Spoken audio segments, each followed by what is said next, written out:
Assalamu alaikum and hello everyone. Welcome to Mathematics with Shahab Yaqub. So now if we are talking about sketching and we are talking about trig functions, there are different type of cases that we can divide the questions into. So this is case number 2, that is about trig functions. There could be some questions on amplitude and more. More includes the maximum, the minimum. Technically it's the range. There could be some questions related to trig functions, and there could be some related to unknown constants of trig functions. And when we talk about trig functions, it could be related to trigonometry naturally, because the chapter is about trigonometry, or it could be related to functions. It could be domain, range, inverse, reflection in the x-axis, and so on.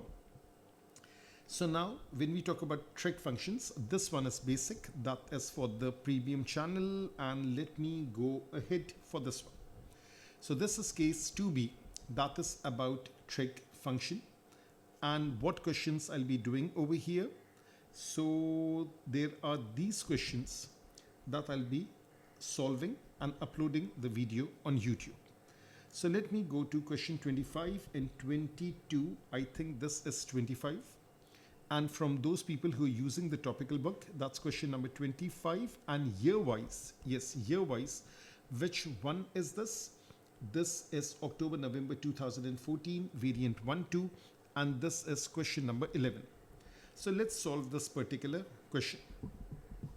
Now over here, let us differentiate that which questions are related to trigonometry purely. So this one over here, that is finding the exact value, that is related to trigonometry. Range, that is a mix of trigonometry as well as functions, but let's focus on trigonometry right now.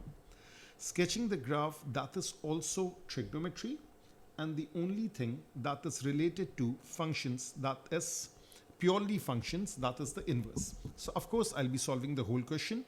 And maybe some people, they have only done trigonometry, so they can just focus their attention on the first three and skip the last one.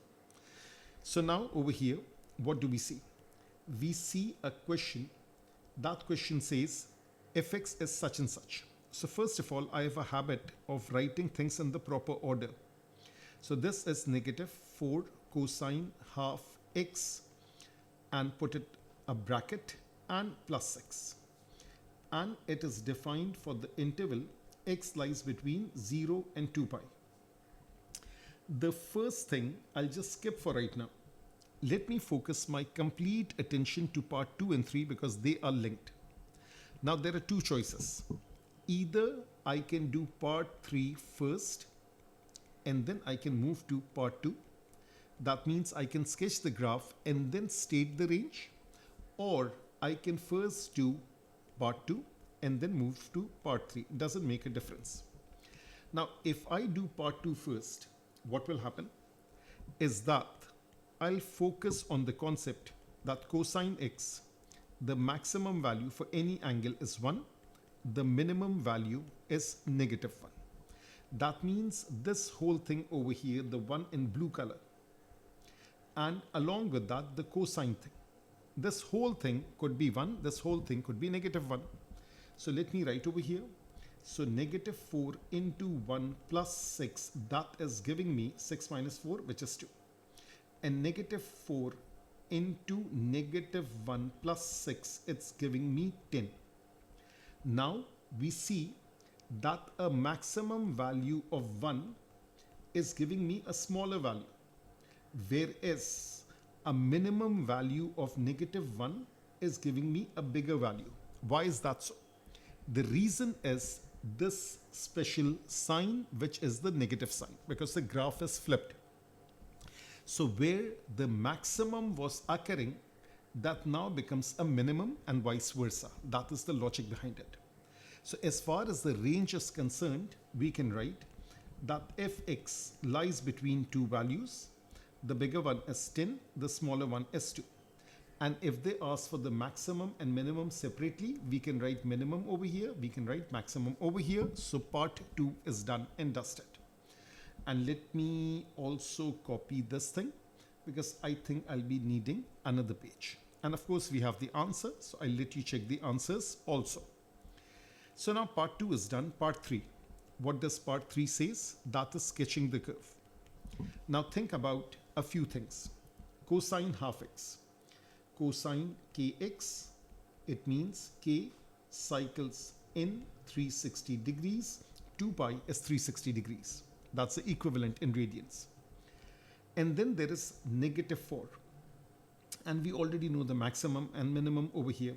But first of all, since the value of k is half, that means half cycle in 360 degrees or 2 pi radians. Keep that in mind. But now this thing is flipped. So let me draw this thing.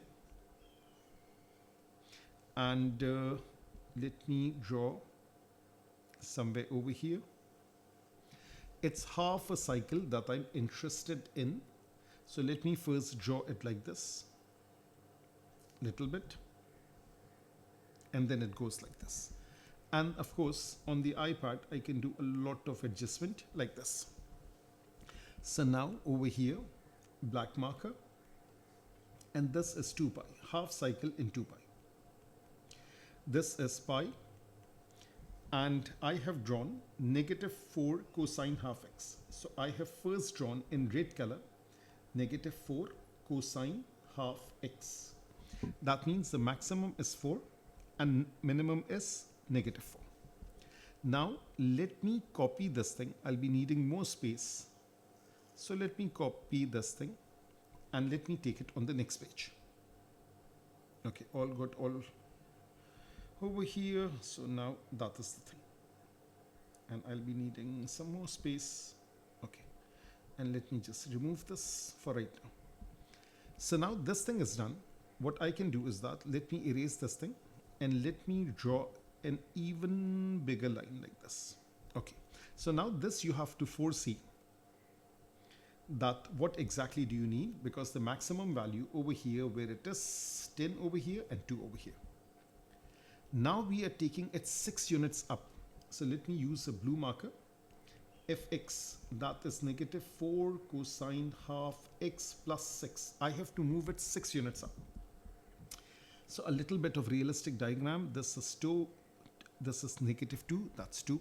This is 6, this is 8, this is 10. So now the graph will be translated vertically up. So let me choose this graph. Let me copy it. And let me change the color. And let me fit it like this. It has been moved 6 units up. No harm in double checking. 4 plus 6, 10. And this one was 0. 0 plus 6 is 0. All good. Let me copy this one. And let me write it over here, paste it over here, change the color, and just attach it like this. And let's make it joint forces, something like this. Okay, that's nice one. So the blue one is the final one. You can label it. This is fx, y is equals to fx, and this is y equals to -4 cosine half x. And maybe if I would have drawn the graph first, the range is between 10 and 2. So this is a little bit offset.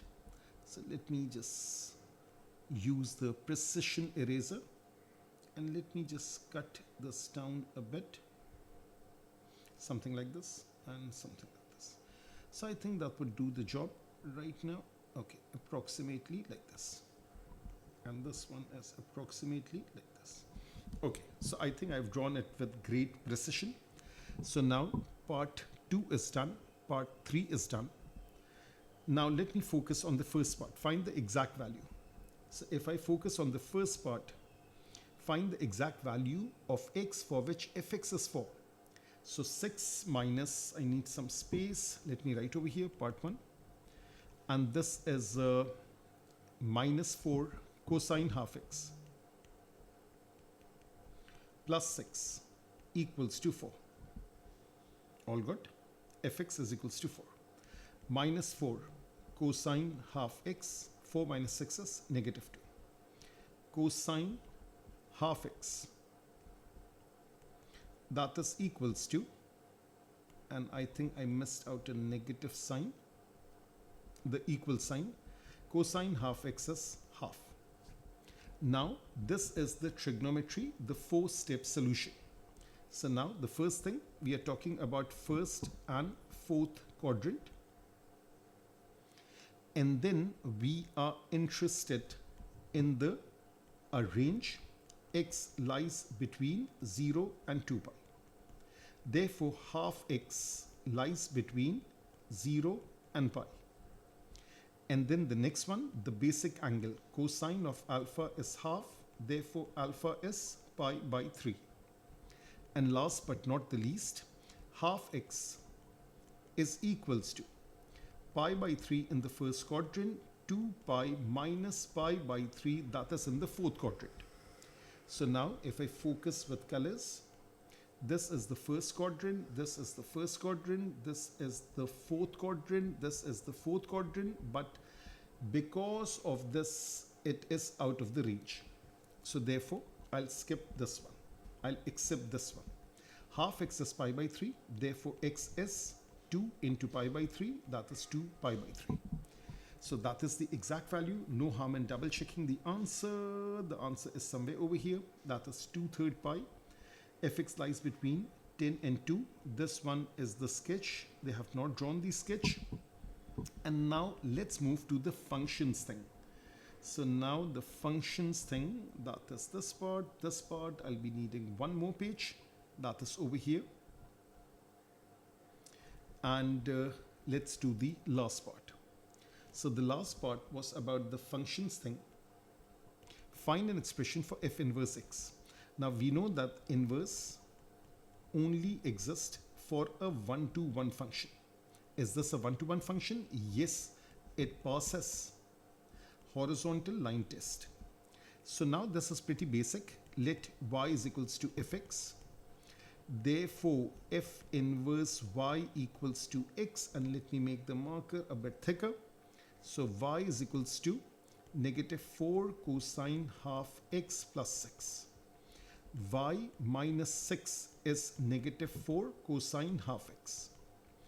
Y minus 6 over -4 is cosine half x. 6 minus y over 4 is cosine half x. Now make half x the subject, half x is cosine inverse of 6 minus y over 4. X is equals to 2 cosine inverse 6 minus y over 4. And I think I inserted the thing in the wrong place. So let me go to this thing, and it's going like this. Okay. So now that is the answer for this part. 2 cosine inverse 6 minus y over 4. So this is 2 cosine inverse 6 minus x over 4. Of course, I have to change the variable. So now what is x? X is f inverse y. X is f inverse y. We have a habit of writing things in terms of x. Therefore, f inverse x is 2 cosine inverse 6 minus x over 4. So that is how this particular question is done. The next question I'll be doing in a separate video.